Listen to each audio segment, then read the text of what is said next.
to order. Two of the three of us, but we do have a quorum. Call the advisory board to order. All right, great. Let her rip, Jason. Bear all the good news coming in. Yeah, Okay, I have a brief presentation. I'm not gonna take a long time through this because we've done this the last few years, and I think most of you know the budget and the finances of the town pretty well. So this just gives you a quick overview of town revenue. As I go through this is kind of a breakdown of the levies. The things you'll notice here is that the levy has increased larger than I normally does because of the override that passed.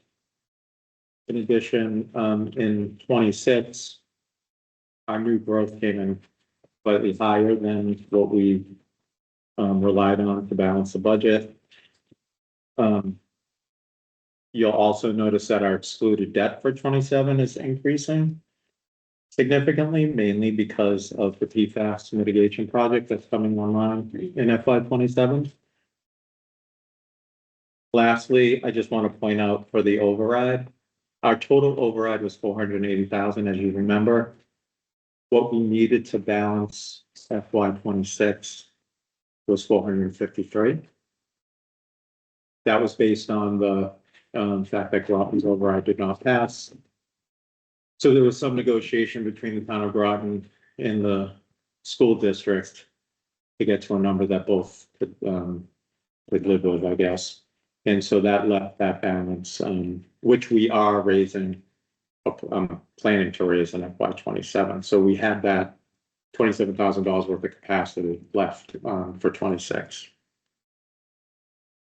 you have any questions or anything, just throw, yell them out, scream them out there. This is a breakdown of the excluded debt. As I said, the PFAS project is coming online in 27. That number's not final. I just got an email, I think yesterday, from Markadad. That gave me a slightly higher number than that, but it's in the ballpark. So our free cash was certified at 964,000. Last year we used 105,000 for balance. So I've carried that number over for 27 at this point. You'll notice the years up top are 25 and 26. That's just because that's the certification year, not the budget year. Use the 26 free cash for FY 27. Just to clarify that. At our special town meeting in November, we town meeting appropriated $60,000 of that.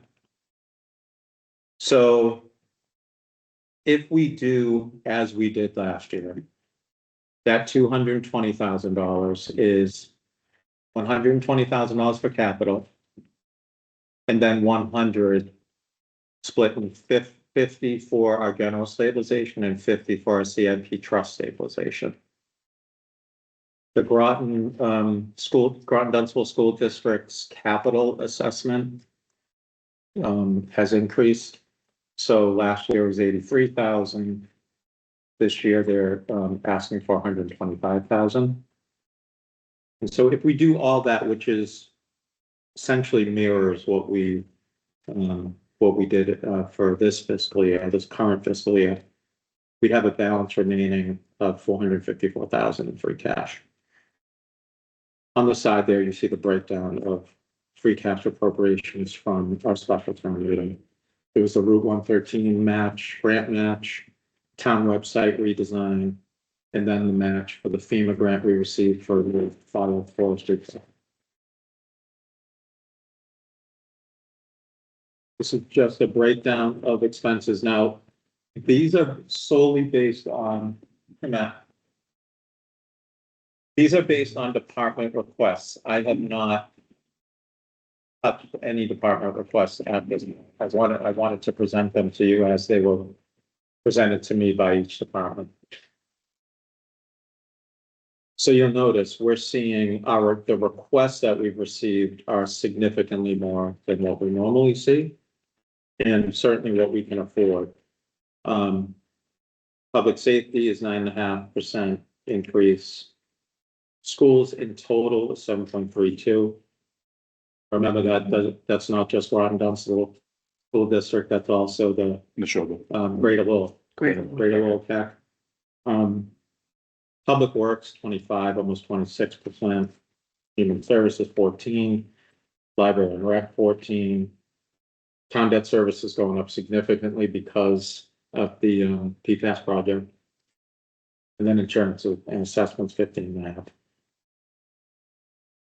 This is a breakdown of those expense increases, just categorized a little differently.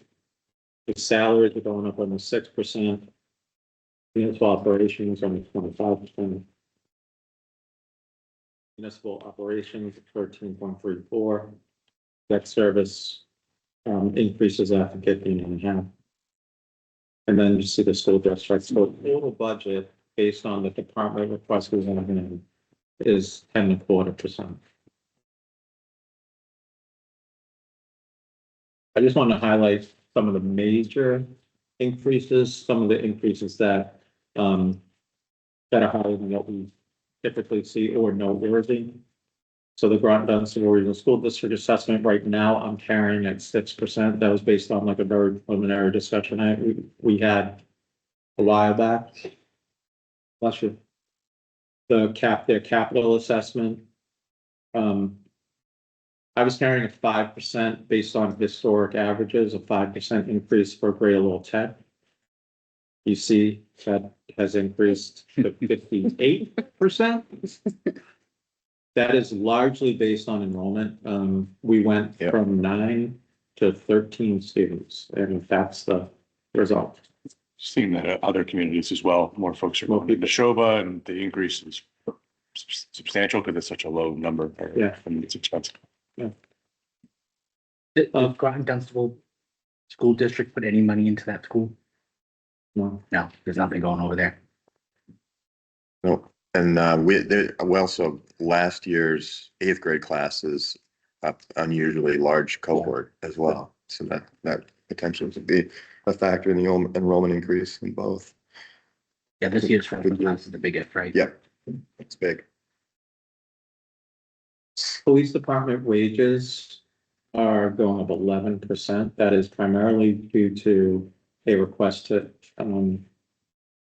reinstate the 9th officer, so they have 2 officers on the overnight shift and increase hours in the admin position.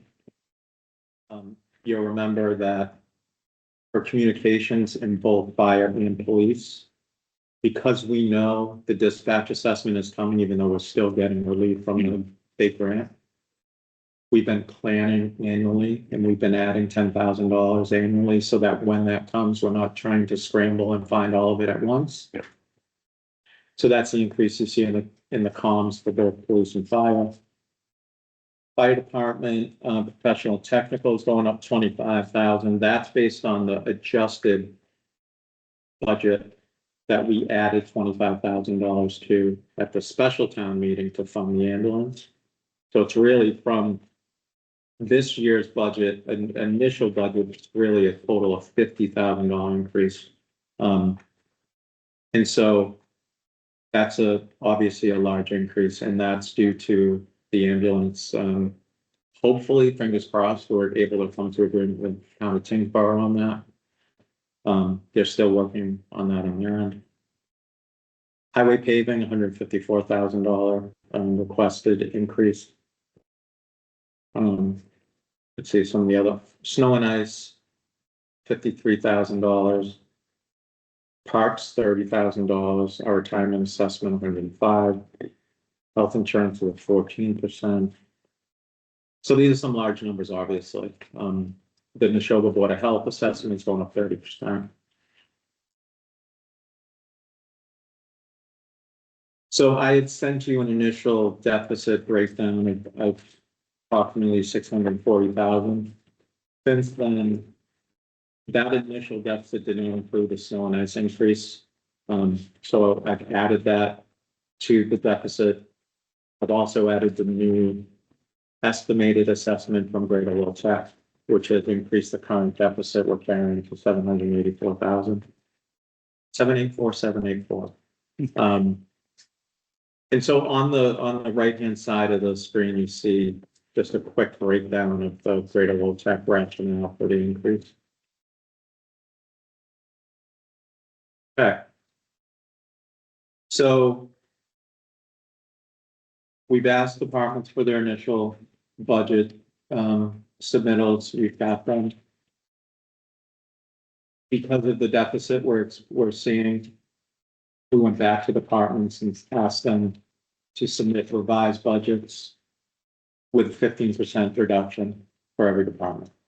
I've received most of them, not all of them at this point. They were due last Friday. I don't have all of them yet. Departments are still working on them. For some, it's not an easy task, but I have a lot of them back, and I have yet to really dig through them at the moment. And what was your request for them to reduce it by 15%. 15%, right? Yeah, Is that sort of at the leadership of the department head to say, this Yeah. is how I'm gonna do it? that's right. Okay. So I also sent an email out to all departments asking them to look at any municipal fees that they charge and to conduct a survey to see how we're comparing. We did this 2 years ago. I figure it's worthwhile to at least take another look to see where we're at. There have already been a couple people that think they can make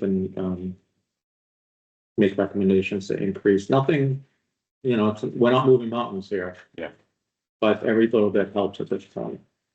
But it's good that you're doing that because other towns overrides failed, so they're trying to find money elsewhere, so their fees are gonna go up. Yeah, absolutely. And is it for the health insurance, we have two options as a town that for our staff? Yeah. Pick from, like, is it worth considering a third? Or you think that's just sort of overkill at that point for a third option, maybe a high deductible or something to that effect that, Yeah, I mean, I could talk to our new advisors. We just brought them on board. Yeah. I could talk to our new advisors they're gonna test the market first. We have to. Yeah. We have to. yeah, On the other hand, I will say, we're not the only ones with the health insurance problem. Yeah, it's bare bones as it is. It's- So I've also What percentage of staff are actually on the health insurance? We don't have a very large. it's not a huge pool, no. Forget. And if they're an I can get incentive for them to take it. We don't, so we've talked about doing an opt-out program where basically pay people to get off the plan. It's a offer. We have not done it, but we've talked about it. And we actually included a clause in the police contract. I was gonna say, there's really only one person I think that was considering it. Yeah. And most of we've got a lot of part-timers, so it's not really, Yeah. Not a huge group in general. Yeah. It's not like the school system where there's a lot of right, yeah. employees and such. But I mean, the truth is if one person said, I can take my spouse's and my partner's health insurance for whatever we're willing to pay, $2,500, $3,000 or whatever it is. I mean, if they're on a family plan, if they're on an individual plan, they save, but a family plan will save significantly. Yeah. It's a good question, and it's something we've talked about. I've worked at places that did that, Yeah, where they give you a set amount of money for your health insurance. If you don't take it, then you get to pocket that money. yeah. I've also had places that would charge extra because if my wife would get insurance, they would actually make me pay more for the health insurance to cover her. Oh, wow. Interesting. I'm not saying we should do that, I'm just. Yeah, no. So I list here utilization of alternative funding sources. So I've kind of been trying to scrape the floor here for anything I can find. And so, we've talked to departments that have revolving funds. there's some grant money. Some of this is one time. We should be clear about that, but still, we're in a significant deficit, so we're looking at everything. And so there may be some, again, it's not moving mountains, but there may be some options to look at, some, especially, I would say revolving and grant, funds that exist right now that may be able to offset some costs operationally. I put PFAS settlement funds, we have, though, we have some of those in hand, from the 3M settlement. I wouldn't suggest using that for operating, but I had thought about potentially considering using that to supplement our free cash appropriation for general and CIP stabilization funds. So rather than dipping into free cash for that purpose, because we may need it for other purposes, maybe using those funds or a portion of those funds. This for next fiscal year for general and CIP stabilization, something to think about. Because some of the agreements are unrestricted. 3Ms, I think, is unrestricted.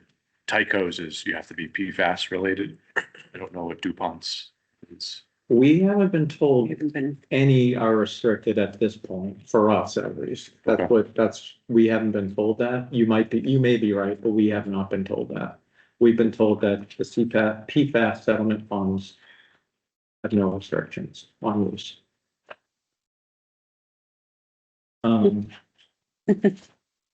right. Yes. Yeah, I mean, I asked for it in writing from our attorneys, so. From Napoli, right? Yeah.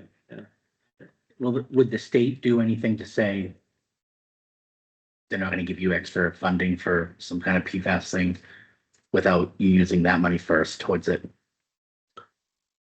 I can't envision a scenario that would happen. And they've offered, the state DLS has offered guidance on PFAS settlement funds. I don't think so. I don't think so. That would surprise me if they were to do something. And then I put free cash on the list, because, we have it and we have a huge gap. So it's one of those things where we have made, you know how I feel about this. We've made significant progress to get off of free cash. And over the last 2 years, especially, we've kind of held the reins and been disciplined. It's just gonna be hard this year to maintain that level of discipline. But by using free cash, if we use free cash, all we're doing is delaying the inevitable, I right? I mean, that's, totally agree with that. You're actually making it worse. yeah, Yeah, we're just taking putting the- off Yeah.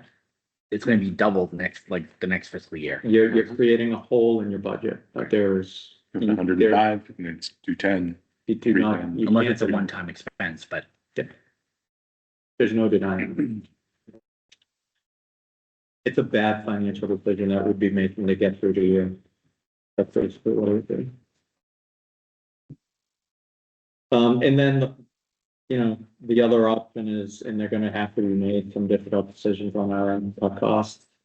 So, like I said, we have some budgets in with the 15% reduced.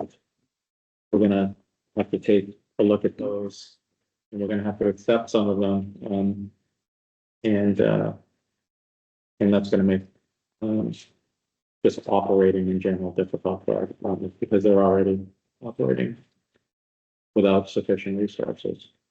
So, so again, there are some, I don't want to be like, I know I'm always like a dire, financial guy. I guess I embrace that role, but there are some reductions we are gonna be able to make to get this number down. If you're looking at the slide, you probably saw some where you're like, okay, there is some that we're gonna be able to reduce, we're gonna be able to get the number down. It won't get it all the way. Let's be clear about that. So that's where it's gonna get difficult. So that's really my presentation. You have the packet with the budget, the overview, department request, etc. I won't go through that in detail. But I will answer any questions or address anything else that you'd like me to.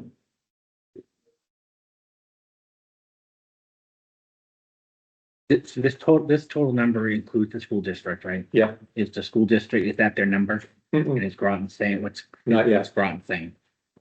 If anything, They're gonna talk a little bit more about that, and you do have a handout from them that goes through that.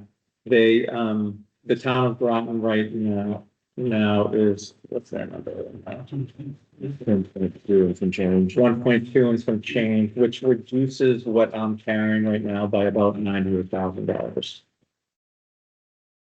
Was my quick math on it. That's roughly what it is. can you say it again? I'm sorry. So they're carrying an increase for the school district of about $1.2 million in change. Based on that, a proportional share would reduce what I'm carrying by about So it takes $98,000. 784 minus 98, and now it's 600. Based on what Groton's carrying, right?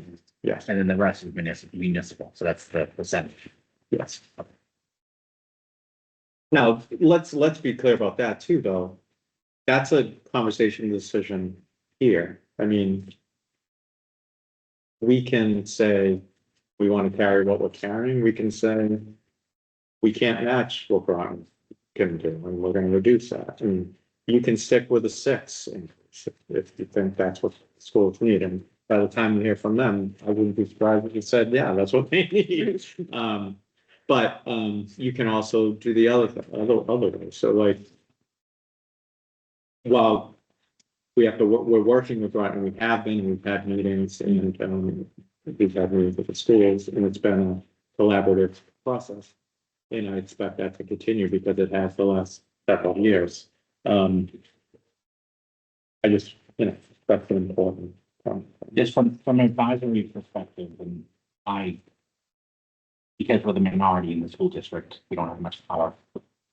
Well, when it comes to the end of the fiscal year or end of the, fiscal budget, if we decide not to fund the school at the rate Groton has set, we're setting ourselves up for a big, huge problem. Without a doubt, and My argument going into that in any situation is that the schools get what Groton's basically what Groton's telling us that they can handle.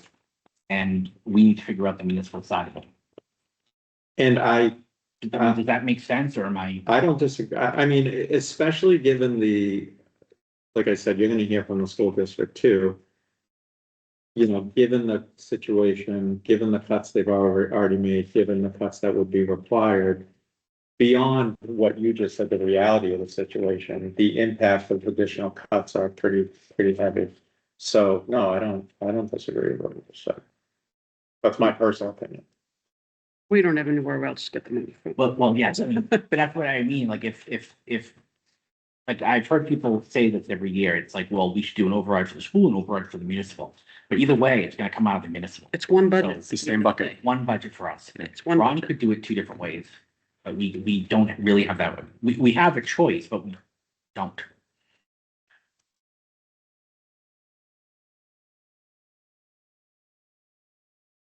So if you're good with me, On the 15%, what do you think is like realistic of what they, because I mean, that gets you what, 600, I was trying to do something. basically- It's like 600,000 or something. so it basically got us to closing the initial, I made it that because I just did, I backed into the number. So the initial, it basically 640. covers the, yeah, exactly, good math there. CFO over here. I know, right? Yes, yeah, exactly, yeah. But I guess the realistic amount, I mean, looking at It's the not- line items that's coming out of that's significant. There's no way we'll get 640s from the 15, just because some of the cuts that they're gonna have to make are just not Okay. plausible. So we're gonna have to go through them and really dig into them a little bit to see what can and can't be done. And for some of these budgets, the only thing to cut is salary, because the expense budgets are so limited. So it's not, again, I haven't really looked at them closely, but I'm guessing that some of these budgets that were asked to cut 15, it's just cutting the salary line by 15, because that's all they can do. So it'd be cutting hours of staff too, so, yeah, which is a little in contrast with the next thing that's on our agenda. Yeah, yeah. Correct.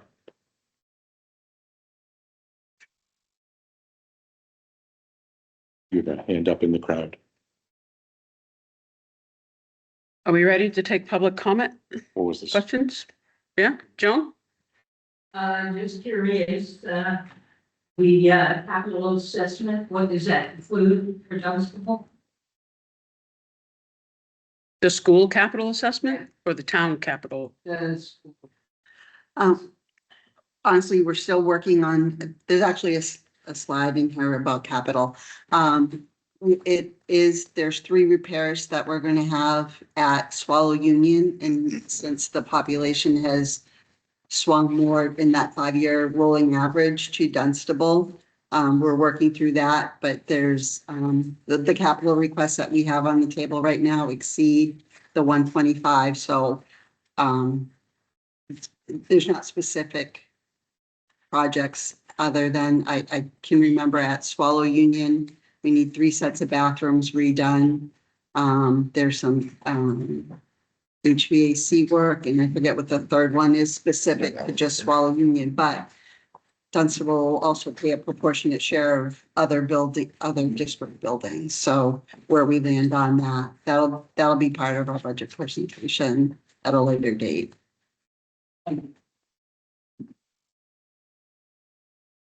Yeah, I mean, some of this is still some of it's still estimating, some of this is, if we don't have a final number yet, that everybody's kind of got their head around, so. It's still a work, very much a work in progress. But not far off. In general, it's a tight budget. Yeah. Oh, it's certainly gonna be a tight budget for everybody, yeah. Wanna go to schools? Sure. You wanna work off and so. Okay. So we have been working, like, as Jason said, with the town of Groton and Dunstable to try to work with what numbers we are predicting right now. I put in the memo where you can see original November 6th, that was every one of our departments' requests. And it was, about $600,000 more than where we are today. So as we keep chipping away at honing in on the budget, and when more numbers become more reality, we'll keep you in the loop. The school committee will get the presentation, I believe, on the 28th. So that'll be the superintendent's recommended budget, and that'll be what we will be going with.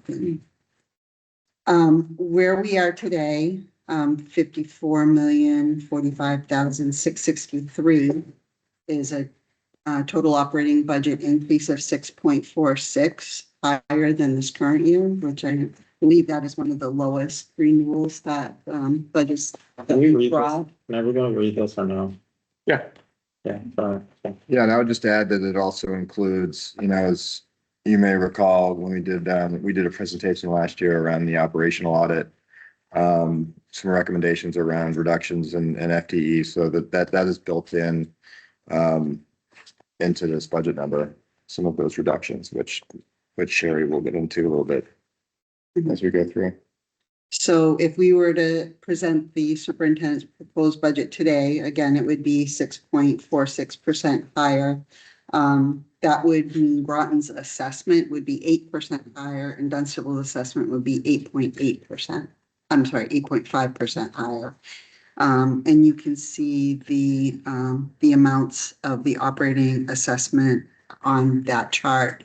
And there's a note on here that says that we understand that the assessments that this formula produces is not fiscally supported right now with the money that's available from both towns. So then we have I just had a, a question. Yeah. Includes transportation, is that yes, new? it does. Is that new? Because wasn't that usually separated out? Am I wrong? But the It's state reimburses a certain percentage of the, well, they're supposed to do 100%, but. right. So that's one of our revenue sources. Okay. Yeah. So when that revenue comes in, how does that get split between the two towns? So what happens is that we have our total transportation budget minus the reimbursement. And then if there's anything left over in the revolving account, that gets reduced from there, and then it's split by your percentage, your 5-year rolling average. So it's the net that is actually assessed to both towns Okay, so you do all the deductions and everything straight, first. and then break it up by percentage. Correct. The second scenario, if you will, that we would have is based on if we were to match what Groton has as a placeholder today. It would result in, as Jason was saying, a lower assessment to Dunstable than you have as a placeholder because it only represents a 4.9% increase, whereas he has a 6% built in. So that would, again, be in your favor, 90,000. In that scenario, the school district would have a deficit of $1,353,528 as of today. The third scenario would be that if Groton were to match what Dunstable has as a placeholder for its proportional share, which would be what Jason has in the preliminary budget now, Groton would have to go to a $1.5 million increase. But that means the school district would still have a deficit of $907,891. Just to point out for right now, what are the major cost drivers? The wages are up 5.42. For benefits, retirement came in with a 9% increase. Again, it's out of our control. Right now, we're holding an 8%. I'm sorry, a 12% increase on the premium for health insurance, but we also have a 2% swing in insurance costs that will go to the employee next year. So in this current year, their portion went up 3%. Next year it goes up 2%. So over the 2 years, they had a 5% increase to their contribution. So is that a 3-year contract agreement? Yes, and that was in year 2 and 3. Okay, so we're in year 2. We're in 2 right now. Right now. 27 will be 3. Can I ask one question or interrupt? Sorry. Page 2 of the Groton Dental Regional School District, the top line, the top paragraph says Groton stated they may be able to fund up to a $1.2 million increase. So it's 4.32%. Dunstable would have sufficient funding in their budget to meet Groton's proportionate share. Yes. Isn't that? Is that's that not aligned with what? We were talking about. What earlier. what she means is what I have in the budget currently would cover that cost. Okay. I mean, we're running a deficit. But what's in the budget currently that I'm carrying is a 6% increase. So what she's saying is the number in our budget right now covers that. Which is this number down here. It's the carried number down below. It is a little confusing. It's confusing to me. I'm just not a budget person. So do you understand it now, though? Sort of. I mean, yes, it's what you have. Michael yes. Scott. I get it, but in reality is with that, With with the budget you have together, we're still running a deficit. So We- that, and- yeah. so that statement isn't really true. Technically. No, it is, because the 5.5, Okay. 5.45 you see here in the bottom table is assuming a 6% match on our side. Yeah. Okay. If you lower that 5.45 to 4.32, the proportion of the 6% goes down. So he's already covered at the 6%, which means anything above that is headroom, or below that's headroom. 6% is the high. Anything below it gives you a plus factor. Correct. Yeah. Okay. I mean, it makes sense. It is a plus factor, but then at the same time, what you're saying is that Yeah. It's still a deficit number. We're still in it. It's still up the number, Yeah. but it's Okay. covered. Don't worry, that's why we're here, we're getting advised. Thank you. It's like a foreign language. Advise and explain. Well, actually, he's getting advised, because what he just did to me was amazing, but Other two bullets. Right. Wording of it's tricky. The way It it's is tricky. written, so like, The common person who doesn't understand this very well. Yeah. Yeah. All right, thank you all for your advising. the next line item of things that are in a cost driver in the fee budget is we have about $70,000 in consumable materials for the new phonics program, which is mandatory. Student services, right now, our therapeutic contractor line is up 180,000, which is an 82% increase. That's right now a combination of two things. Federal funding going down, meaning that we'd have to cover some of the costs that we currently cover through grants, is now going to be in the general fund. And we have increased need as well. Same with the medical contractors, and that's all based on student need. The athletic support program is up 150,000. So basically, we have the athletics are in a revolving account. We collect fees for high school and middle school to play. We pay all the expenses that we can from the revolving account, so that basically goes to zero at the end of the year, and the rest gets charged to the general fund.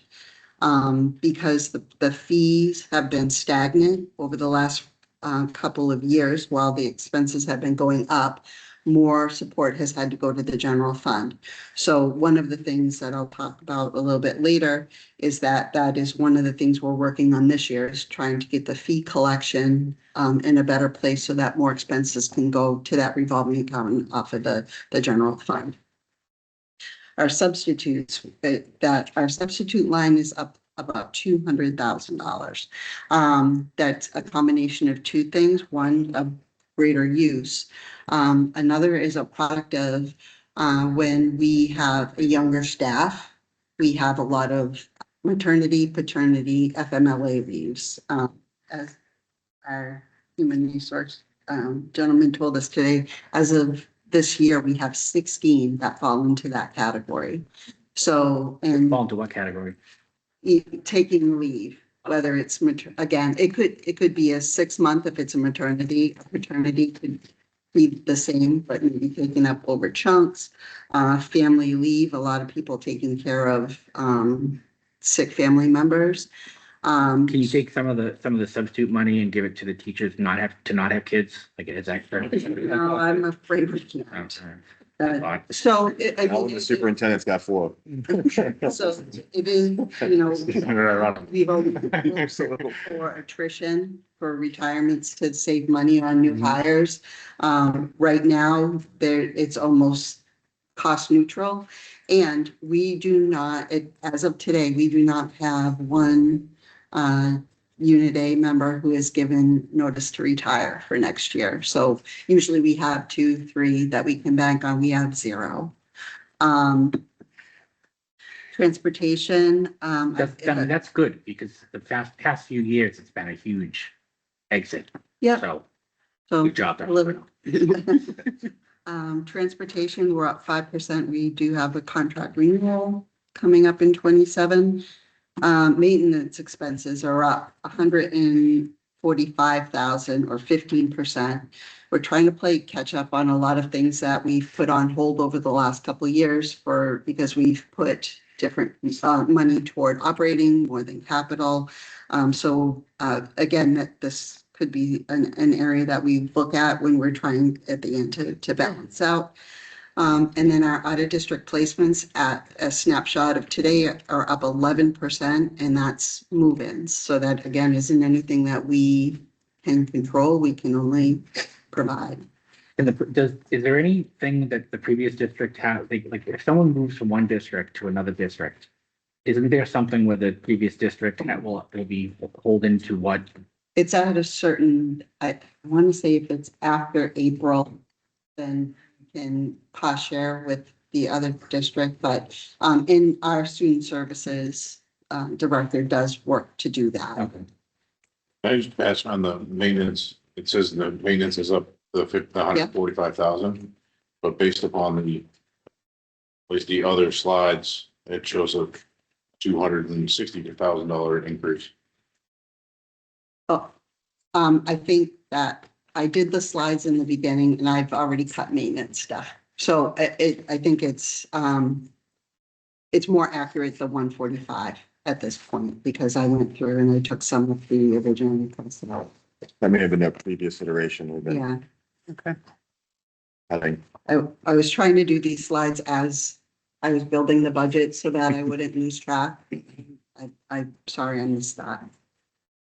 So what have we done to reduce the budget? Our due diligence. We've reduced 2 FTEs in student services this year, meaning that there were vacancies that we have not filled, and we carried that vacancy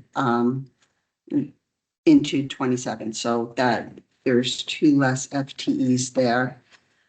We reduced our regular transportation fleet. We used to have 18 buses. This year we have 17, so that was a savings of $86,000. But just to be clear, that also means that our transportation reimbursement dollars will go down because our costs go down. So we'll see that in 27. It's still up 100% reimbursement. What's the Pardon? state reimbursement amount? I budgeted for 80%, which Okay. where it usually lands, and then at the end of the year, sometimes they bump it up to 85, 86%. But I budgeted for an 80% reimbursement on 17 buses. Okay. As I mentioned before, we negotiated to shift an additional 3% in health insurance premiums to our employees in this current year. And in 27, there'll be an additional 2% for a total of 5%. We contracted with a consultant to review the school district scheduling and this was in direct response to the operational audit. She's actually starting next week. It's a long term, so we probably won't see any of the benefit in 27 because if it means doing some major scheduling changes throughout the district, it'll take longer than months to implement.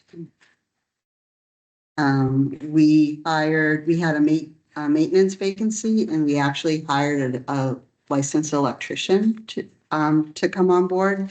So we have been able to reduce our contracting because of that. And as I stated before, we don't have any notification right now of any professional retirements. But that could be a savings on a salary for a year. Can I ask a question just on Sure. just going back for like, when it talks about like the medical contractors, obviously with student need, is there? I'm sorry, can you say that? I'm sorry, I mumble. No, I So, have a student- blocked ear, so. No worries. Between Between the two of us. going in. Yeah. You're doing great. So it's talking about like the medical contractors, Yeah. therapeutic contractors, where it's based on student need. Right. Is there any, like, I don't know anything about like the chapter 70 and stuff, like, is there a way like with student need, does that affect any of the formula? I know there was something, chapter 132, like the 2019, there was a student opportunity, something in Massachusetts, but is there a way that something that's student need where we have to address medical, something for students that affects revenue for us, or is it? So Because We you may can be bill able to- insurance for it. we don't bill insurance, but we can put in Medicaid reimbursement. Okay, So if it meets a certain threshold of Okay. the total, so we would capture that and we work with UMass to make sure Okay. that we max out our requests Okay. for Thanks. Medicaid. So also there's a limit. Based on, I'm not an expert on Yeah. that, but yes, there is. I think you have to meet a threshold and then it's above that. And we also, that will become part of anything like that becomes part of the circuit breaker reimbursement because that's okay, total special ed if it's a special ed expense. It could become part of getting more of a reimbursement for that. got it. Thank you. Will there be more revenue to offset any deficit we have? I have built in $150 per student up for minimum aid, which is what we currently get.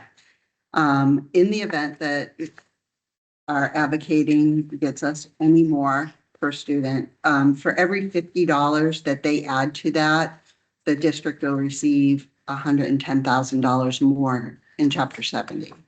So, we're hoping that our voices are heard and something gets done there. So that, again, can reduce the deficit. Circuit breaker reimbursement funds right now, I'm using $2 million. We have about 2.1 that come in. I'm offsetting expenses of 2 million. If our expenses continue to increase, our reimbursement will increase, and I will transfer transfer expenses from the general fund to the circuit breaker. So that could potentially reduce our deficit. Transportation reimbursement, I have it 80%. If it ends up about 85% where it typically does, for every 1% additional, we get $13,000. So we might get another $50,000-$60,000 if it goes to 85%. What are possible expense reductions? We have our health insurance budgeted for 12% right now. We're currently trending below the trend, the benchmark. And as we get closer to our renewal, that may go down, but for every 1%, I'm able to reduce that by, it'll reduce our budget by $50,000. So hopefully we get a really, really good renewal, and that can close it out. This is real work. I could move like Jason was saying, looking at our revolving accounts, what could I move there?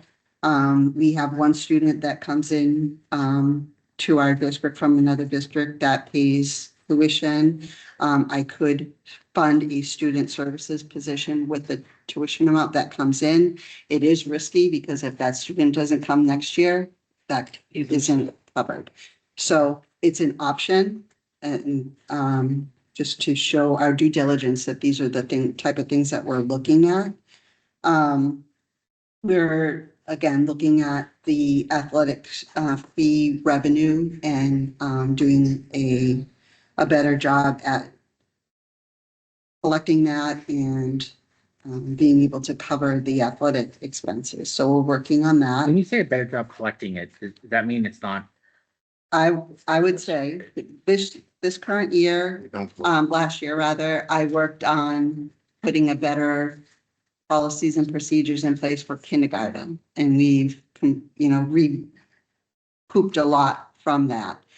Now, the next one I'm working on is athletic fees and student fees. So we've now put a dedicated person at the high school to monitor that, and hopefully we're going to see the benefit of that being more.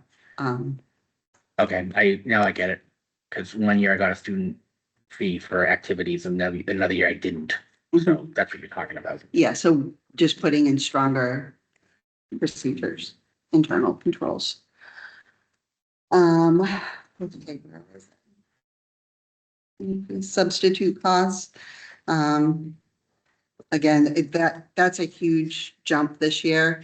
And maybe when we end up asking about, when we get closer to certifying the budget in March, that this is where that might be a cut that we just need to make. Reductions above would happen based on right now we're looking at either a 900,000 deficit or a $1.3 million deficit.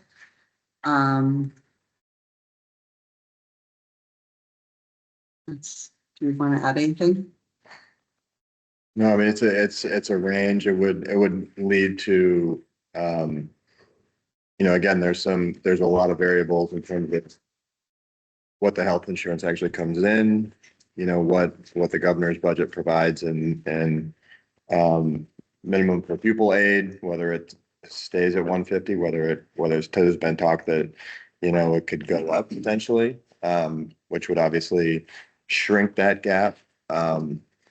So it's difficult to establish an exact number of positions that would need to be reduced if we were in that scenario. So we put down here 7 to 10, might be a few more, it might be less. It could be even reduced more than that based on some of the variables that Sherry was talking about. When you look at the major cost drivers, so like wages at 5.4%, what's that number? The number is a bit more illustrative to me than a percentage of what? Is it $1 million to $1.5 million? Well, you know, what? I understand the math there. And same question for health insurance. So it's going up 8.9%, but of what? Got that right here. So health insurance and then wages. I think he wants a dollar value. Yeah, like the, Yeah, if you, Which I, he's on a 5-year.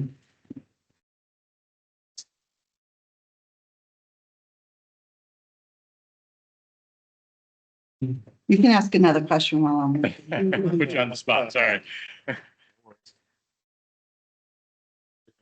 I understand that, Greg, so the operational audit ultimately resulted in, adding, cost by having someone look at the district scheduling. That says you contracted a consultant to review this, and it's gonna take over a year for that person to incorporate their.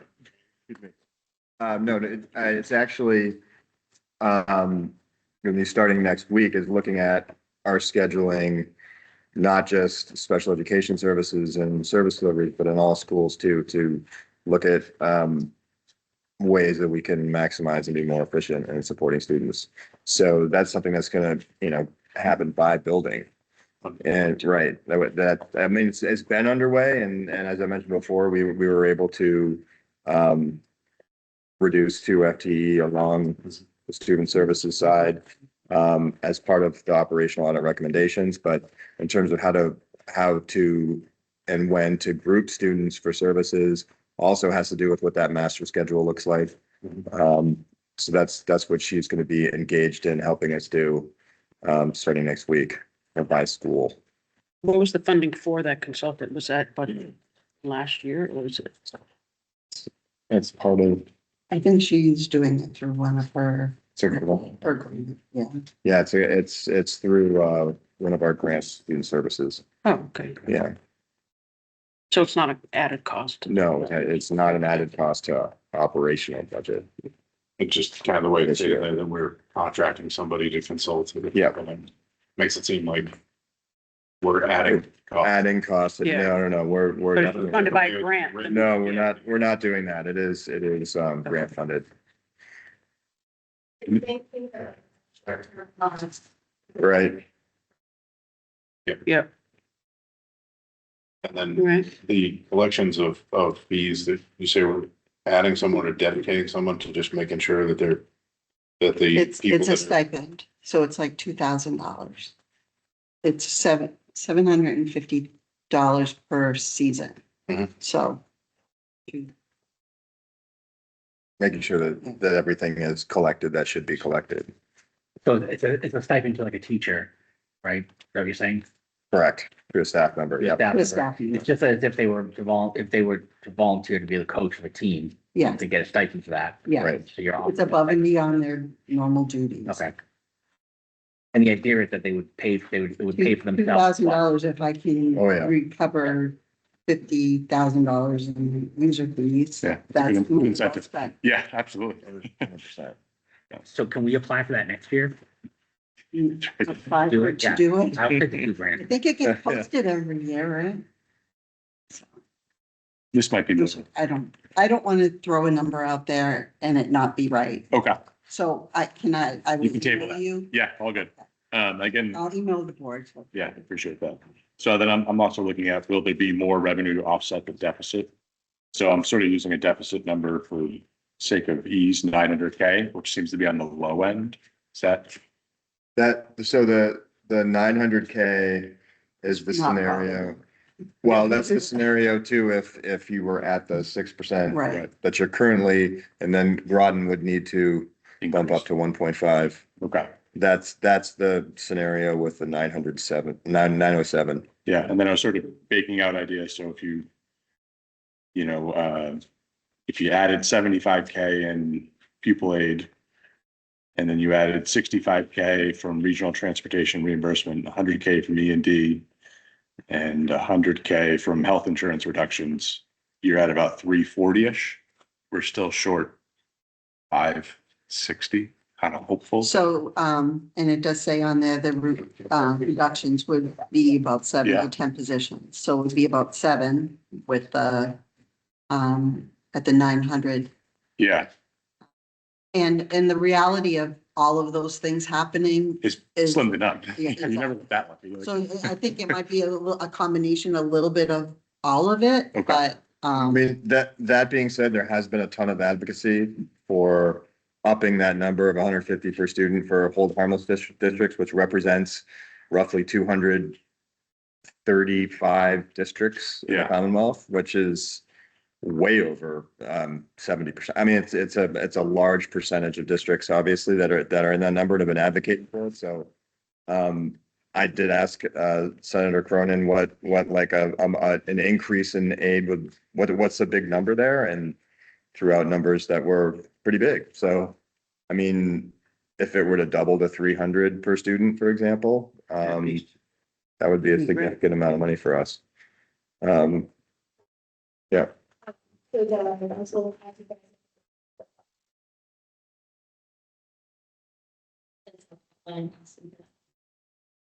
Increase, and I mean, I don't think the expectation is that we would get 500, but I think the hope is if we ask for a sizable amount, it's very clear that, you know, 150 is not, although we appreciate it, it's not sufficient, you know. And the other thing I just wanted to point out too is that the 7 to 10 positions doesn't include the 2 FTEs that were already eliminated, correct? Right. Then You, sorry, go ahead. I just didn't, did we, when the state provides an unfunded mandate that costs us $70,000, is there any sort of response back if they say, hey, you gotta go up, you gotta spend $70,000 in this material to, I mean, I understand it probably doesn't go anywhere, but is there something to just say back like, hey, you know, we're already asking for more money and then you're gonna give us an unfunded mandate on top of that? Like, is there notification or at least some sort of a letter saying this is unjust or unfair at this point? correct me if I'm wrong, but I think Kristen applied for a grant that would help do the transition to the new phonics program, but our district was not awarded what, but she did, Always we try. did look Mhm. to have those costs offset. It just, Yeah. to me, it seems counterproductive for the state to understand that all these communities are coming forward and saying we don't have enough money. And then they say, well, great, here's a new program that we're not gonna pay for either. Well, it makes no sense.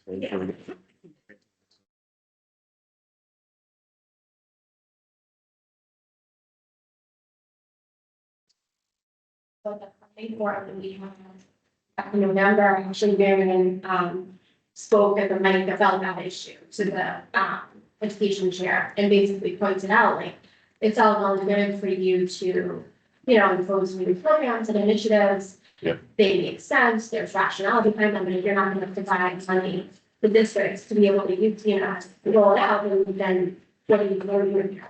So I think that is one of many points, I think, that needs to be brought up repeatedly for the legislature. They also have a very, very narrow definition of unfunded mandate that they go by. What to us it is, to them isn't always Well, considered. to Groton Dunstable, it's an unfunded mandate. To Lowell and Fitchburg, it's funded. I mean, that was my conversation with Senator Cronin, who's not our rep, but Yeah. he heard me out anyway, and I just said, whenever you say that you'll have to pay their fair share, I cringe because that means I'm gonna have to pay more. It's whenever they talk about, like, they were talking about all-day kindergarten, right? They were gonna require it, and we're not gonna see the funding for that. We're gonna have to figure it That'll out. be another $500,000. Yeah. And it's coming. Because it was a campaign promise, so. We've got a couple of hands up. I think the lady in green had a hand up and then Joni. Yeah, Mary Byers, assistant superintendent. And just to say a little bit more about what Lacey had said, that yes, even when there are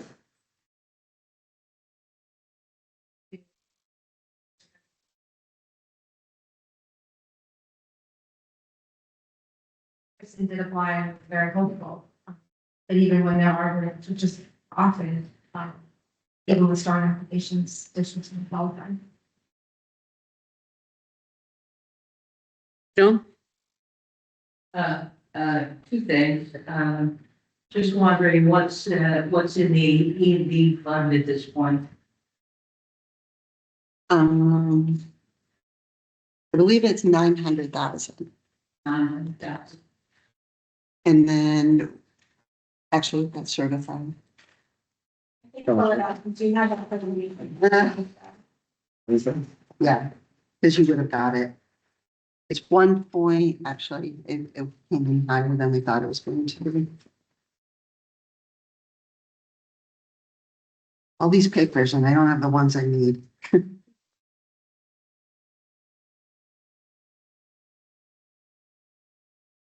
It's $1.1 million.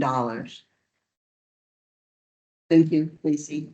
The other thing is, you know, we had that lovely meeting at the, at the middle school there with all the state people and, you know, I have to say, you guys are just the eternal top. You know, I mean, how long has it been? 15, 16 years since they've given us, you know, an extra penny. And, you know, you keep voting for these people. You keep, you know, putting them back in office. That's the only thing that they're gonna understand is that if you say sorry, you know, no more. You know, that's what it's gonna take in order for them to properly fund, you know, these school districts.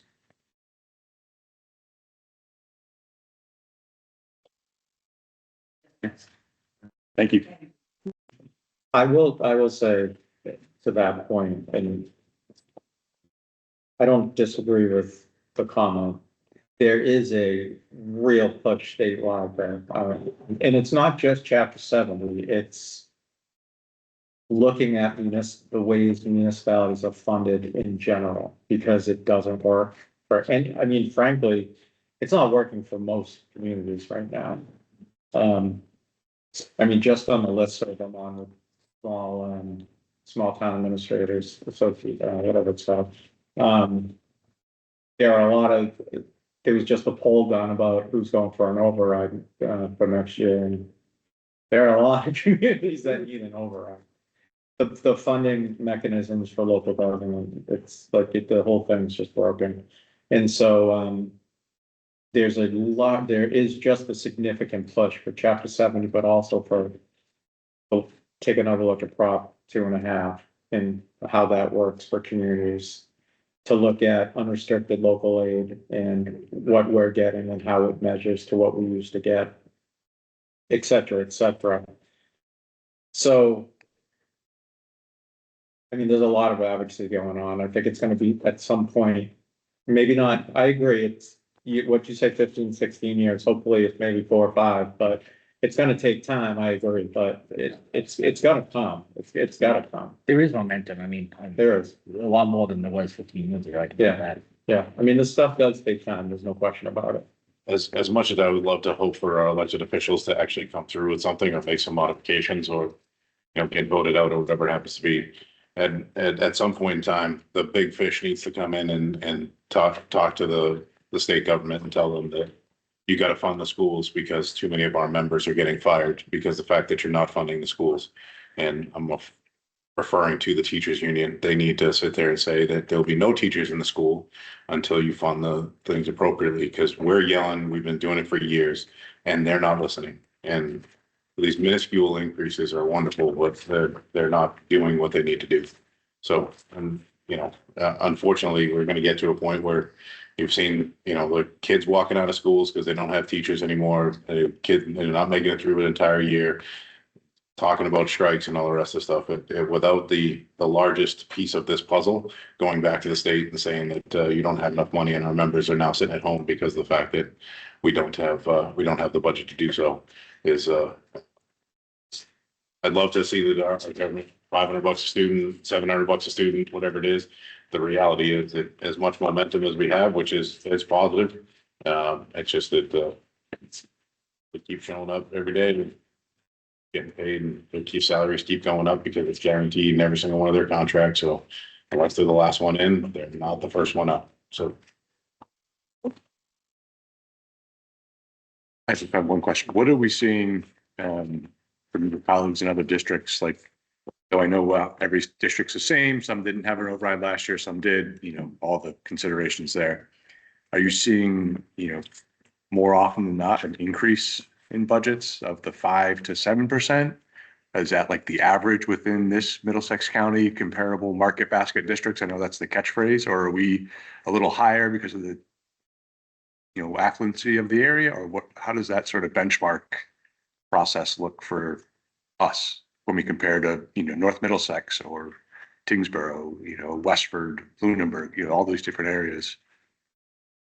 I mean, I think it's, in terms of like the percentage increases and what people are trying to do is protect positions, right? So I mean, a lot of the budgets are, level services, keep who you have and pass overrides in order to do that. Mhm. That's what it's been, with surrounding districts. I mean, the superintendents, we were talking about our budgets and comparing, it's pretty similar. Okay.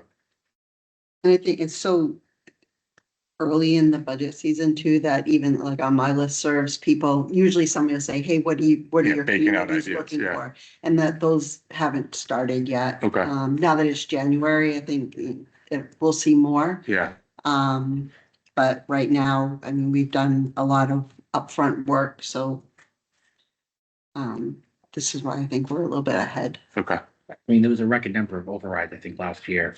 Yes, In that number, they fit, like, a record number failed as well. Right. It's, our rep, been ugly. Margaret, every single one of her districts the last few years went for an override. Mhm. I think we're the only one that year past it. They were the only. we're the only best. The only town, yeah. Yeah. Yep. Another question in the audience. For the overrides that have. He's blocking it. I can't see. Million, so there's still reductions. Flooding. Not as bad. Literally, I cannot see her, even with her hand raised. No stone. I will say though, And a smaller. Yeah. I will say as much as 6% is still too much, it's nice that we're actually talking about 6% and not 14%, which is what we were doing in years past. That is So very true. I thank you for that because we would sit there basically holding our breaths, wondering what the school was gonna ask for prior to your arrival. So it's just nice to be able to talk about 6% rather than 14. That is true. Joan? Just a comment on what Jason said about the changing propositions 2.5. The reason why we have proposition 2.5 is because, we're taking the cleaners every year. The towns, I don't know whose towns, whether I guess it's the towns, could just raise your, raise your taxes to whatever they wanted. And this would be great because, then the towns could do it again and the state still wouldn't have to cough up any money. So, we gotta be careful. Proposition 2.5 is the best thing that has ever happened to us.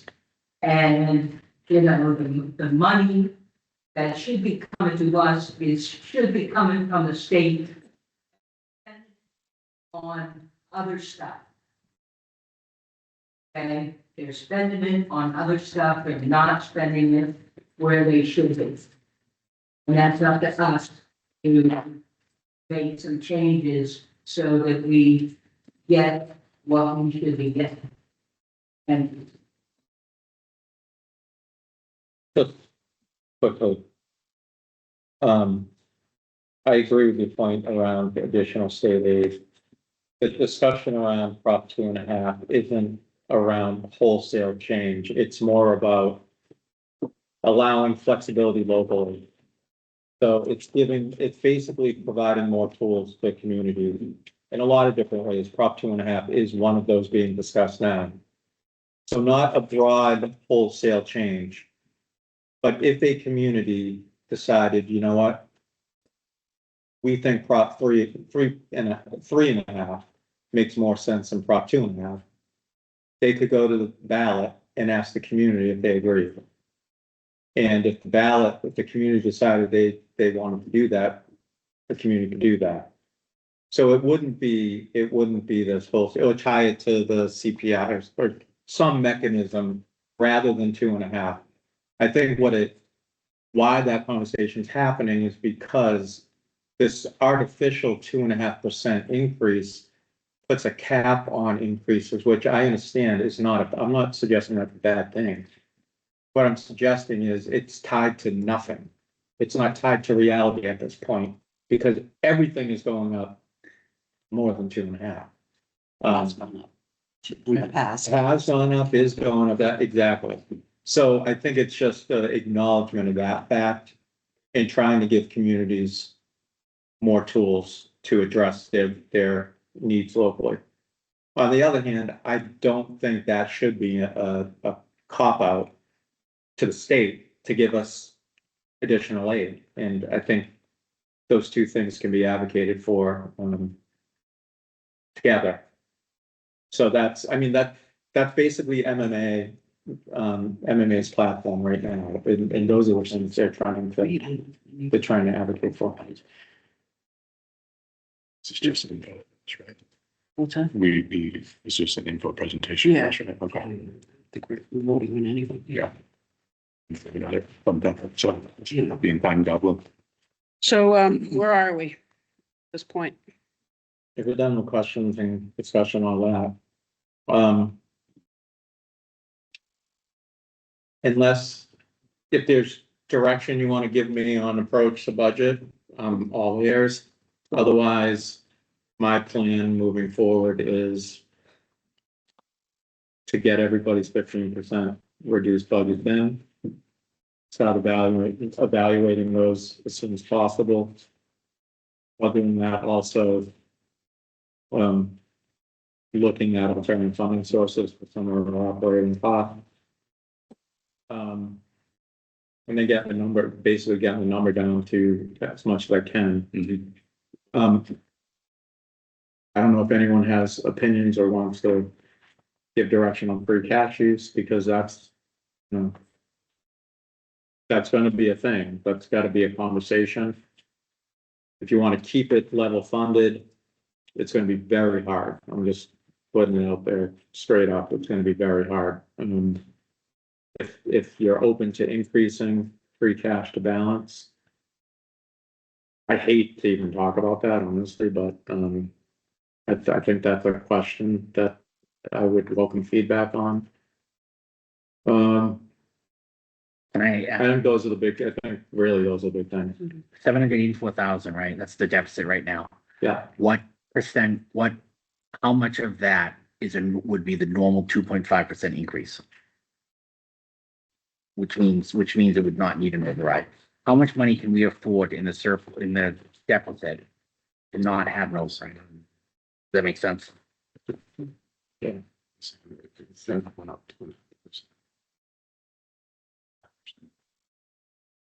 Come on, Tim. That's already in your revenue assumptions, isn't it? Math. Yeah, it's already It's baked just in. whatever. It's, He's already doing That's, it. yeah, I know, I'm like, Tim does it's in his head, like. so it doesn't really matter. It wouldn't work in that way because it's already baked into its assumptions Yeah. of revenue growth. So the 784 is just net, so you'd be talking an override for the 784 on, not to use those. Oh, okay. words. An override. But if you listen, if there was nothing else. Okay, 784. so you're saying, so the 784 is That's the- override, period.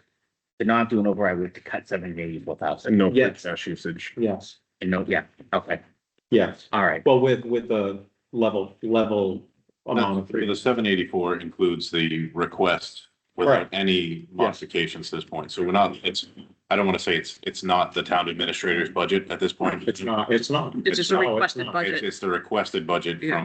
from the Department. department Yeah. heads. And, hopefully we can get those back. I would say, if obviously you set a deadline and some made it, some didn't.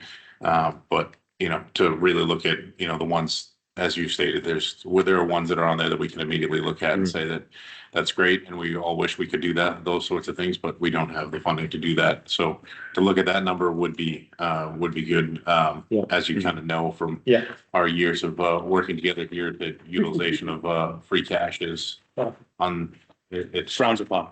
yeah. Yeah. I would say so. We're still using it as it is, and obviously we're looking at, not reducing that, percentage like we had, intended previously. Yeah.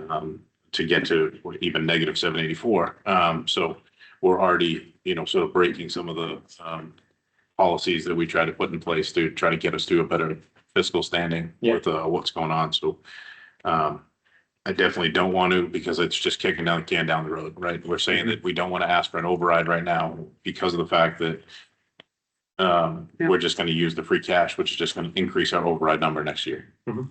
So whatever we don't, and this is what we're looking at in the free cash that's available to us, we could spend it all and then balance our budget for a year. And next year, we're going to come back at the increase on all these departments plus what we just dropped out, what we just ripped out of free cash. So, Without more free cash. without more free cash to be able to balance that. And it just Yeah. ultimately ends up in a position where we're putting ourselves further away from where we want to be, which is sort of fiscal conservancy, but we're not there at this point. And if without an override, which I don't want to do, we, understand as much as we had discussed that we thought this last one was going to carry us, it didn't even, right now, it's looking like it didn't even make it a year. So that's unfortunate. I don't see how we're gonna get there. Yeah, with that 784 deficit, that was the 105 using an up, that had the 105 free cash in this year already baked into it. Yeah. Okay. And actually going up, right? Well, No, he carried it at 105. That's carried level. Yeah, I thought it was, my apologies, I transposed the number in my head. But So what do we have a schedule that we need to adhere to? So, Groton has a budget. yeah. They need to confirm their You wanna budget go by on your schedule, but before that, so, no, Jake, so what you said was keep the free cash at where it is right now. that would be my personal opinion, is that, not to utilize free cash at this point, just because of the fact that it's not fiscally responsible. Okay. How about, let me ask you this, I'm just knowing what that's gonna look like. And it's not gonna look good. I'm not saying reduce it from what you have shown right now. I understand. That's on. I understand. But Let me ask you this, so our free cash use right now Mhm. is the 105. And then we have the 220 that we're planning to use, but it's for the one time, tied to one time. Mhm. Which is the 120 for capital, and then the 50 for general, 50 for CIP stabilization. Yep. It's fine. That's fine. Yeah. If we were to cut capital. I'm just asking a question, cut capital. Are you comfortable with using the 120, still using the 120? It's just that we're not utilizing it for one-time funding. Okay. Now we're using it as revolving or Just wanted to, I reoccurring. get fund. it, no, I get it, I understand. Much more willing Yeah. to utilize free cash for one-time spend versus, We will, reoccurring costs. I'll put it, I'll do that.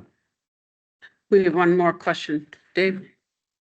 What are you looking for cuts and what would be overriding?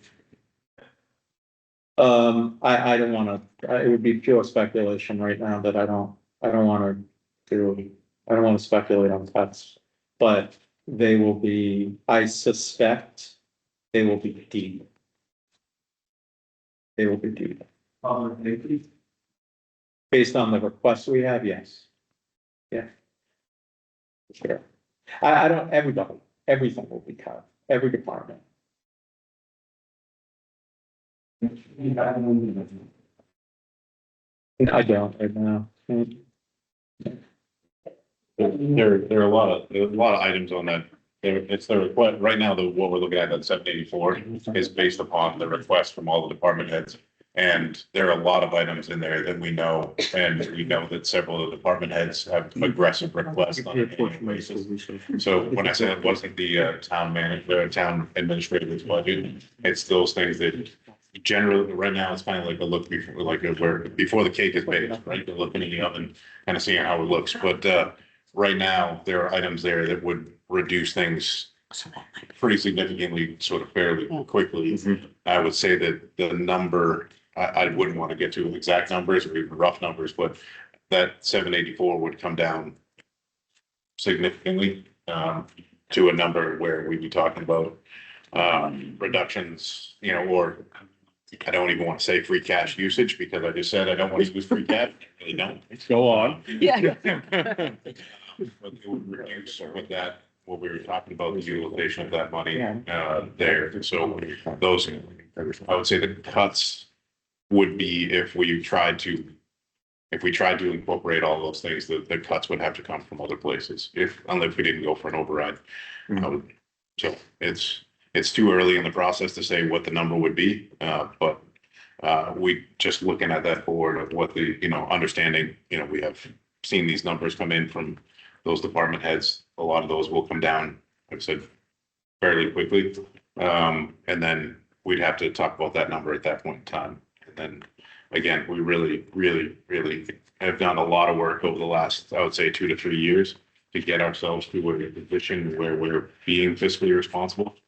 And if we were to go if we were to go and just pay for this, the override, or instead of going for override, pay for it with free cash, the impacts that we would have beyond just the financial side of things and increasing the override request later, we'd be looked at, you know, by credit agencies, the town rating, everything would diminish by us going and just emptying our free cash to pay for operational needs. And that's it's a dangerous road to go down, and we're trying to do everything we can to stay away from doing that. Depending how close you get to that 15% can close a massive fortune just on what we've seen so far. So it's very early, as you said. So. Okay. Seems to be step one. Yeah, no, I appreciate that. Thank you. Thank you. Schedule. Thank you. So, for the school district, we have budget presentation. The superintendent will do his presentation on January 28th. But Yeah. to do the same boards. Okay. And then, yeah, we have until, by law, we have to certify our budget by March 15th. I believe we're scheduled for the 11th. Yeah. And I want to say, wasn't Groton releasing their balanced budget right around the same time as you? They do theirs January 31st. Yeah, they have to, I thought it was early, right? Yes. The end of That January. you should be December 30th. Yeah. So, yeah, so right around the same time, they're gonna, Groton will release theirs. As much as, you know, I know when we have these public hearings, a lot of things that come up, you know, and along those lines, and understanding that I have known, or other parents have mentioned things about not paying for things that they're utilizing. Is that not something to just, you know, sort of reference to these, like, hey, we had these amount of cost and this should have come in for revenue, it did not.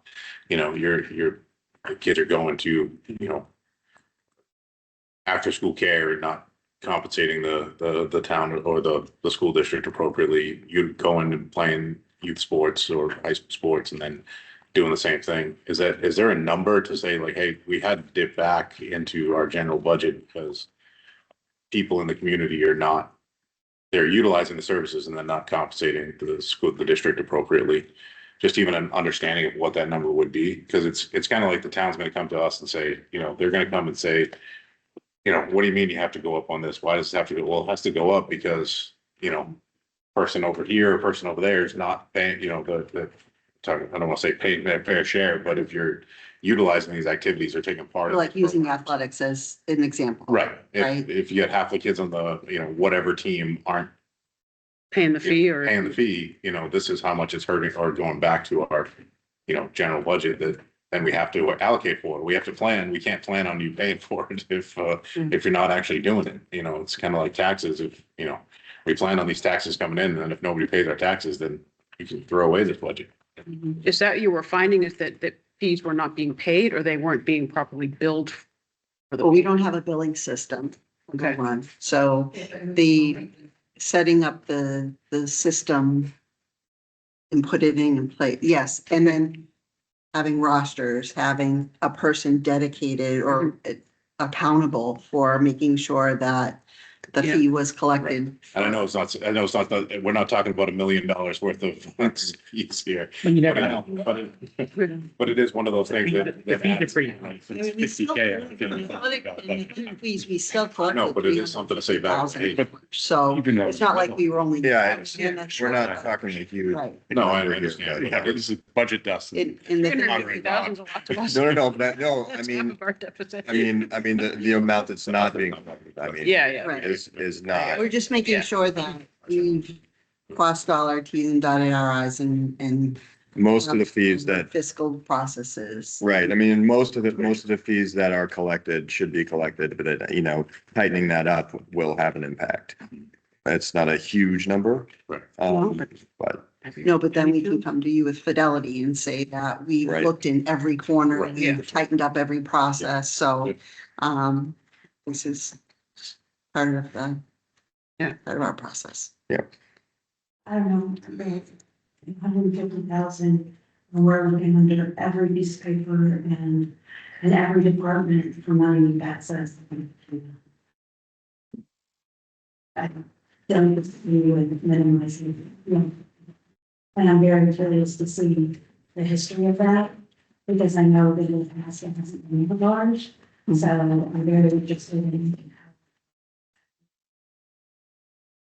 Hey, I didn't hear what you said, but, I'll catch up. I honestly can't hear. So, I couldn't hear much either, so I will, It's a lot of money, and I'd like to know why it's wrong, because it didn't used to be that. okay. John, one more? Just clarification, what Jason and Jake were talking about. Are you talking about using free cash to fund the capital assessment? Is that? Well, so how we've accounted for free cash, well, how we accounted for it last year is we used 105 roughly to balance the budget. Then we used, we did dedicate 83,604, whatever it was, in free cash to cover the capital assessment for the schools. We used 120 for capital for the town, and then we used another 100 for the general and the CIP stabilization. That's how we did it last year. And so what we basically talked about is using that same roadmap for FY27. I thought that's what you said, but yeah, I can't hear you. Yeah, sorry. Thank you. Yeah. Again, it's just potentially just trying to get our heads to the point of utilizing it for one-time cost and not applying free cash to reoccurring costs. That's the kind of the only, that's the rationale we utilized to fund capital in that manner. All right, is there anything else that we want to continue on this conversation or? Thank Ready you to for putting it together. wrap it Yeah, up? appreciate the time. It's an exciting topic. Let's go. Is it? The school committee have anything else that they want to throw out at this point or? I mean, I guess just, I would say, you know, we'll keep in touch, you know, as we get more information. Gotten and this budget becomes finalized, you know, you guys are surprised at where we are and, you know, I hope that,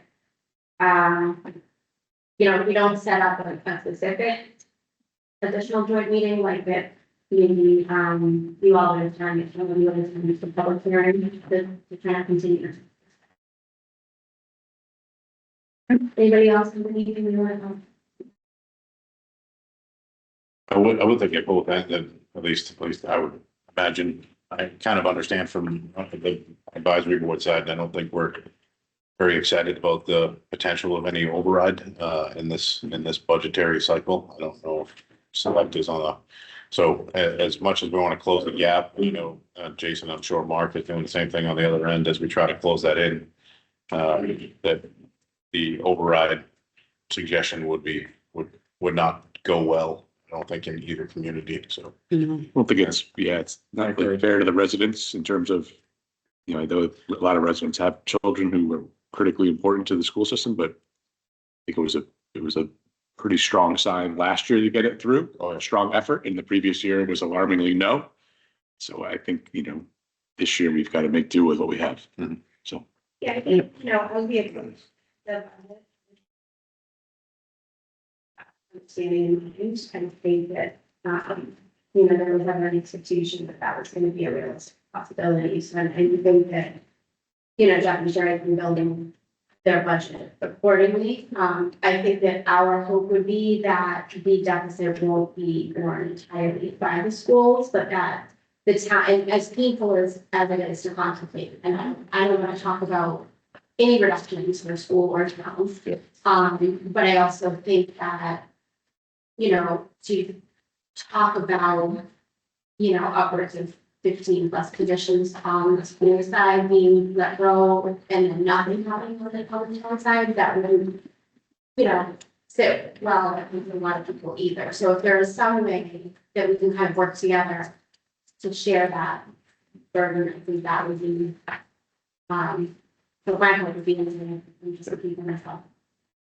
I would agree with the sentiment. We just, if I didn't say it, somebody would say something that, you should have expressly put that out there, then overrides are not something that we're looking to do. So it's just more of a understanding that, we definitely agree. And, as we're sort of, we're down to, bone at this point with, what we have going on within our town. So it's, the cuts really start to hurt if we did try to cut further over here, so. All right. Well, thanks for coming. Yeah. We've got another topic on our agenda here we have to address. You guys think you would share? You guys are gonna stay. Yeah. Okay, thank you. Take all my bathrooms. Yeah. Enjoy your dinner. Seriously. I knew bringing it over. Yeah.